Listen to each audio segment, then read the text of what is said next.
Alright, so in honest, John Wick is either one of the greatest movies of all time or probably one of the most pointless movies of all time. I mean, quite literally, this guy goes on a rampage killing a bunch of people all because of a dog, I guess. I mean, he could have just gotten another dog, but hey, this is John Wick we're talking about. I mean, this guy quite literally kills people with books and pencils. And no, I'm not joking.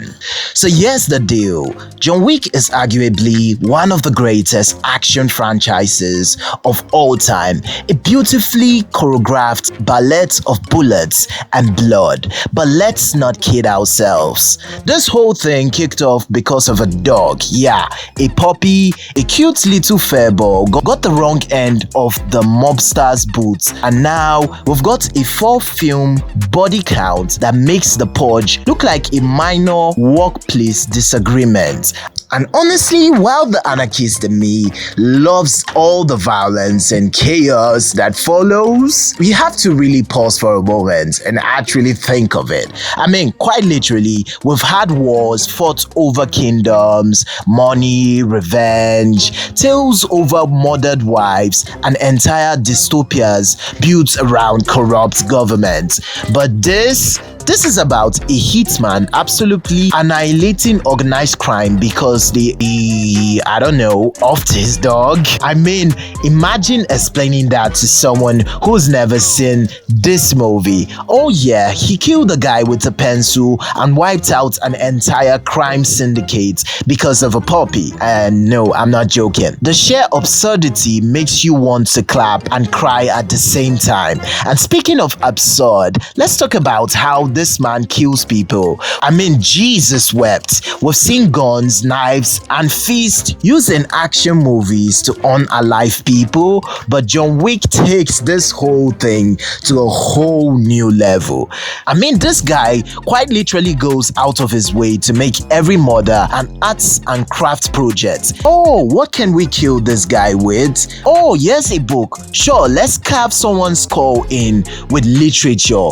And oh, yes, a pencil. How about we actually unalive this guy with a pencil? Of course, this guy's got an entire Wikipedia page dedicated to his infamous pencil killing skills. What's next? He strangles someone with their own shoelaces while taking out a room full of assassins with frozen waffles. Imagine him standing over a corpse like, yeah, I killed him with a single tic-tac, refreshing and lethal at the same time. And let's not forget the meme where Thanos from the Avengers wiped out half of the universe, but not John Wick, because if he did, there would be no Avengers Endgame, no grand redemption arc, just a 3-hour movie, causing John Wick to come up with really creative ways of killing Thanos with, you guessed it, a pencil, right? While snapping Thanos' fingers off one by one. But in all honesty, giving credit where it's due,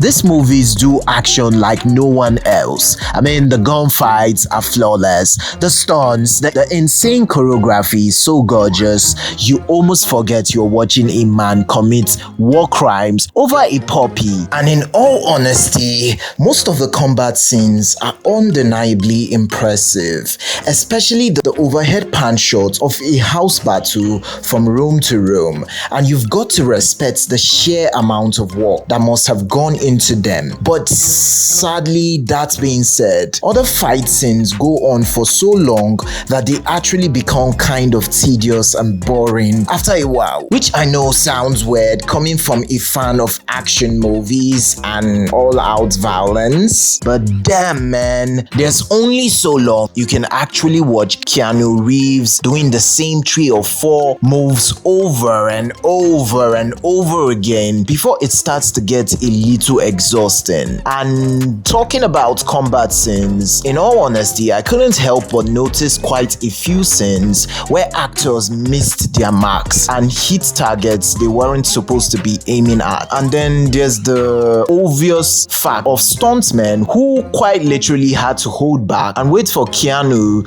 to get in position. And believe me, in all honesty, I don't exactly have a keen eye for this sort of thing either. So with that said, permit me to say that while I absolutely enjoyed the movie John Wick and consider it a kick-ass movie, I think in some ways the franchise has been a victim of its own success over the years, pushed to the very limits of its premise by the endless demand to go bigger, louder and better. Honestly, I can't shake the feeling that the movie could have benefited from scaling back a little in some areas and focusing more on innovation and quality control rather than style and spectacle. But hey, I'll take John Wick anytime, any day over the endless pile of CGI shitfest we are subjected to on almost weekly basis now. And of course, no John Wick movie review would be complete without talking about all the drama surrounded around the high table. Ah yes, the high table, a bunch of crusty, shadowy, pretentious old men who act like they run the world but can't even stop one grieving hitman from single-handedly dismantling their entire operation. I mean, seriously, how do they still have meetings? I mean, who's left to attend at this point? Their biggest threat isn't John Wick, it's hiring new employees before he wipes out the entire industry. By the end of the franchise, Wick's killed people with everything except a nuclear warhead. And honestly, that feels like a missed opportunity. And to be honest, if the next movie doesn't have him smashing someone's skull with an ice cream cone, then what's the point even? Like, seriously. Alright, so let's dive into the John Wick franchise, a cinematic masterpiece where logic takes a backseat and bullets solve everything.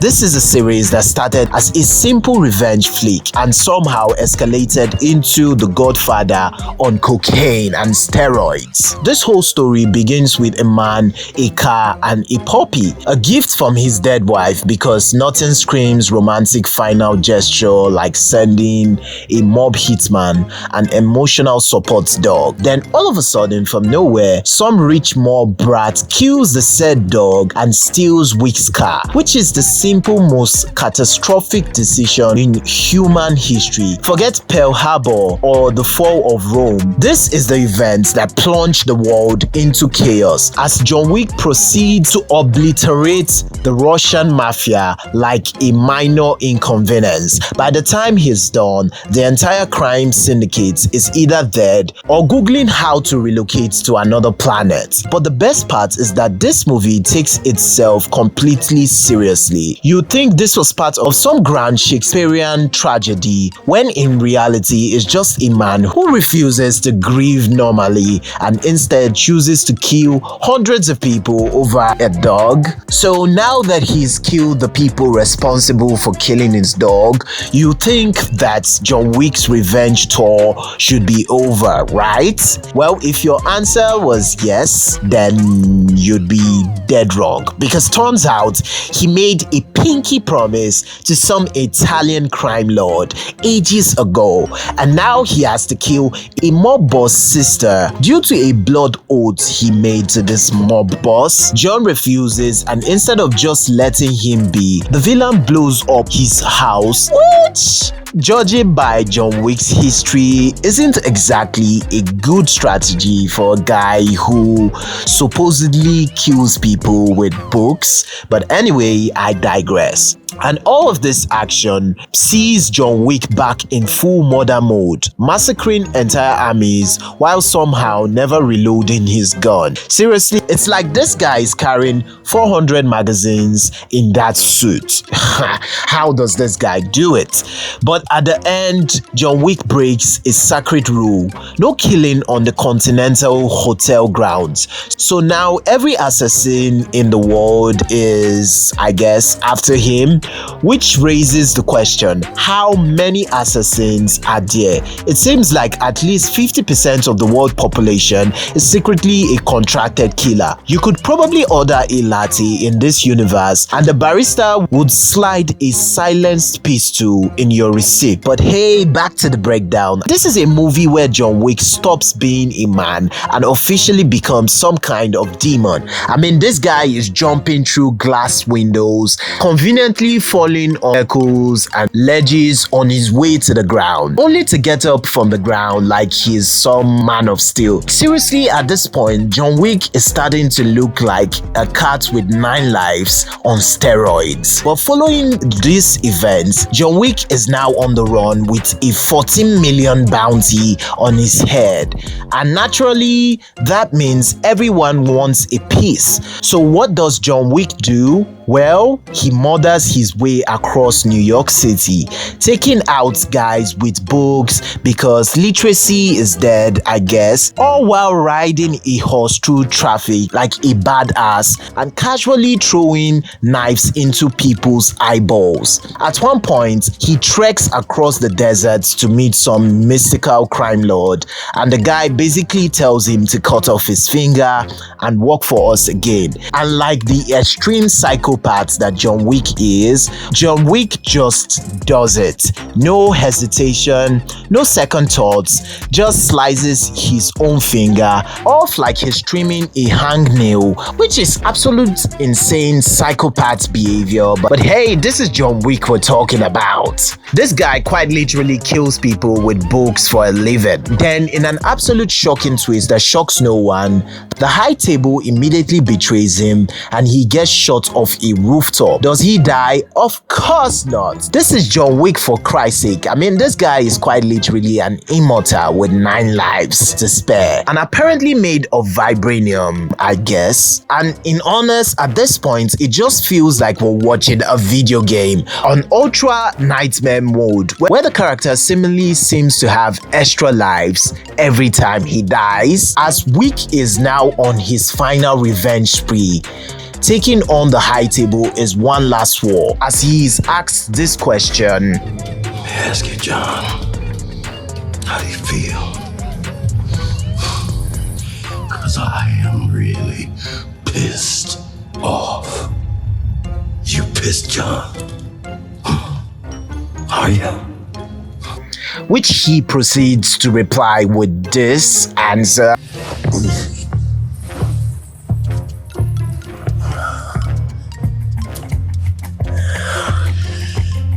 Yeah. And now you might be wondering, what villain is brave enough to take on John Wick in the 4th edition? And can we talk about the ridiculousness of the villain for the 4th John Wick movie, who looks like a villain suffering from a midlife crisis, who got lost and wandered onto the John Wick set? I mean, this guy is so boring and forgettable with no charm or charisma, and half the time he just sits there and hopes that people actually believe that he is a villain, I guess. And there's the fact that he forces and blackmails other people to fight for him, and not in the cool or scary kind of way, no, but in the mama's boy kind of way. I mean, no offense, but this guy should not be a villain in the John Wick movie. In all honesty, he should be auditioning for a fucking Barbie movie. And now, honestly, you might be wondering what assassin the high table would send after John Wick in the 4th edition. Being that we've seen samurai sword wielding assassins get taken care of by John Wick as if they are amateurs, some badass dope villain who might actually give John Wick a hard time to kill, then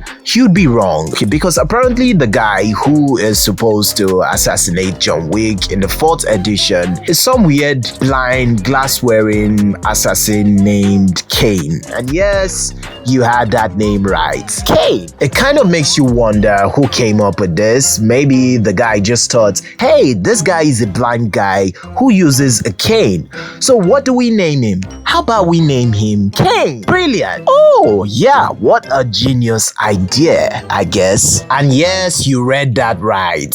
The final assassin boss of the franchise is some blind assassin. And yes, I get the fact that movies love their badass disabled fighters, but come on, you expect me to believe that this guy who literally can't see is going to take down the same John Wick who has killed people with pencils? What's Kane's strategy? movie to kill John Wick. Echolocation, swinging his sword around like he's Daredevil, hoping to hit something.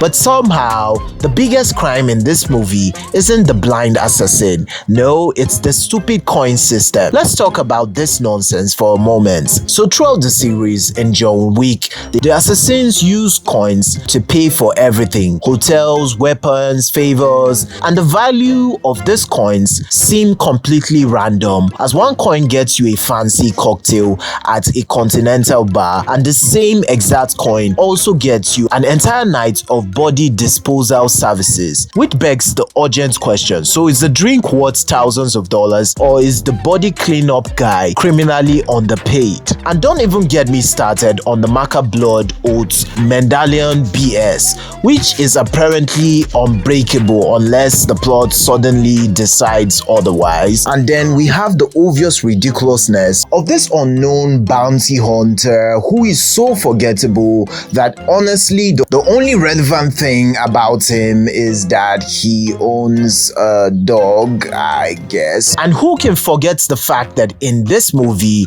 John Wick supposedly gets hit by like 50 cars and just walks it off, which is insane because any normal person would be pasted on the pavement. But John Wick just casually brushes himself up like he tripped on a sidewalk. And also, where does he keep all of his ammo? This guy goes through hundreds of rounds per fight scenes, yet his suit has like 2 pockets. I mean, seriously, is he hiding bullets in his hair? And then there's this stupid bulletproof suit that John Wick gets that basically turns people into walking battle tanks, able to shrug off everything from small arm fire to high speed impact. And honestly, I'm not kidding. Like seriously, in the course of this movie, John Wick gets hit by at least 6 cars at high speed, thrown down 222 steps, stabbed multiple times, thrown off a 50-foot ledge onto a concrete floor